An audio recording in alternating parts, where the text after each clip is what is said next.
On demande de représenter valeur absolue de y fois x égale x. Alors, attention à vos méthodes, parce qu'il ne faut pas foncer pour essayer de trouver une facilité. Certains seraient tentés de foncer sans faire d'études, de quoi que ce soit, ils seraient tentés de faire ceci. X, voilà, valeur absolue de x, y égale x sur x, et ils seraient tentés de dire, bon, que la valeur, quand est-ce que la valeur absolue de x est égale à 1. Mais ceci, je veux barre tout de suite, c'est faux. C'est faux. C'est complètement faux. C'est pour ça que je vous dis, il ne faut pas sauter sur des choses pareilles. Alors, ce qu'il faut faire là-dessus,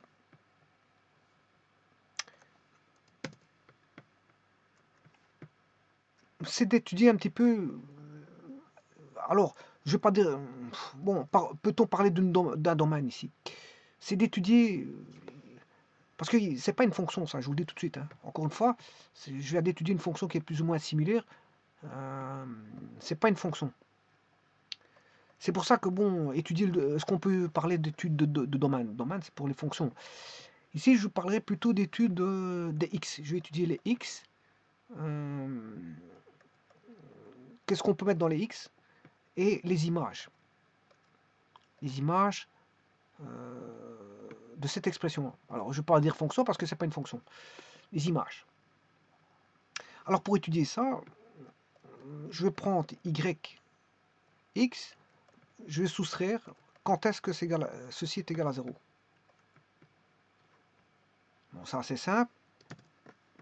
Vous avez découvert l'astuce. Il faut juste mettre en évidence. Si je mets en évidence le x, on aura valeur absolue de y moins 1 égale 0. Voilà.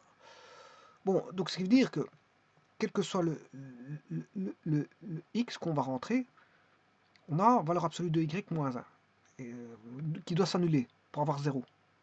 Et ça, quel que soit 0, quel que soit x, si on veut annuler voilà, ce produit-là, ben, il faut que valeur absolue de y moins 1 fasse 0. Ça veut dire que la valeur absolue de y doit être égale à 1. Bon, et ça, si y est positif, plus grand ou égal à 0, ben, on aura y plus y. Et plus y égale 1. Voilà. Mais si y est négatif,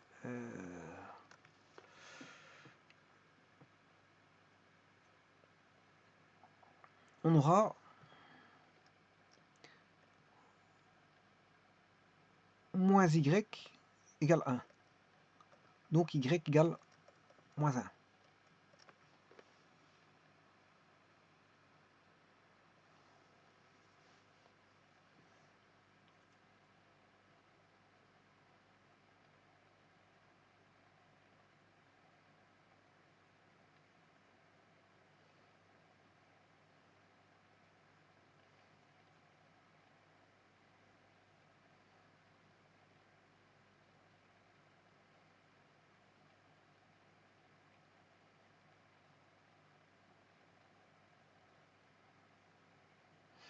Donc, quel que soit x, on aura une droite y égale 1 et y égale moins 1.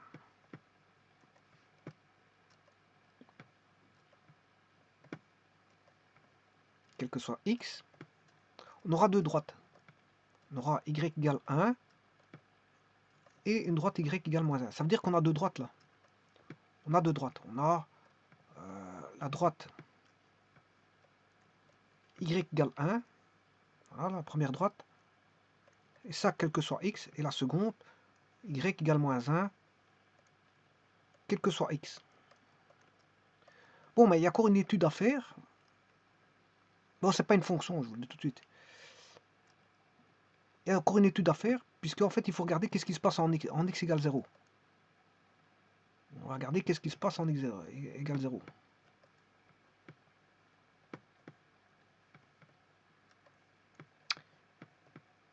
Alors, si on rentre x égale 0, ici, mais ça fera toujours 0 là. Donc, x vaudra 0, quel que soit y. Quel que soit y, voilà, on peut rentrer ce qu'on veut là-dedans. Si x vaut 0, c'est lui qui va déterminer qu'on aura 0. Donc ce qui veut dire qu'on aura, en plus de ça, quel que soit y, x égale 0, donc on a une troisième droite qui est ici. Donc cette courbe-là est construite sur base de trois droites. Une droite ici, qui est l'axe des y, une deuxième et une troisième droite. Bon, ben on va la construire, cette fonction-là. Donc je vais chercher la valeur absolue de y fois x moins x égale 0. Et voilà. Vous voyez qu'on a trois droites. On a trois droites. On a la droite y égale 1, quel que soit x. On a y égale moins 1, quel que soit x. Et on a x égale 0, quel que soit y. Donc vous avez ces trois droites-là. Donc on a bien trois droites. Une droite, une deuxième, une troisième. Voilà. Les trois droites sont là. Donc c'est pour ça que je vous dis que quand vous voyez un énoncé, ne foncez pas parce que d'abord ça c'est pas une fonction. Hein. Je vous l'ai dit, c'est pas une fonction. Parfois on a affaire à des fonctions quand ils disent représenter. Il peut avoir une fonction, mais parfois on n'a pas. C'est pas une fonction. C'est pour ça que je ne voulais pas parler de domaine ici. Voilà, c'est plutôt une étude des images, des x et des y si vous voulez. Je fais une étude des images, des x et des y. Je ne parle pas de domaine ici. Je vous remercie.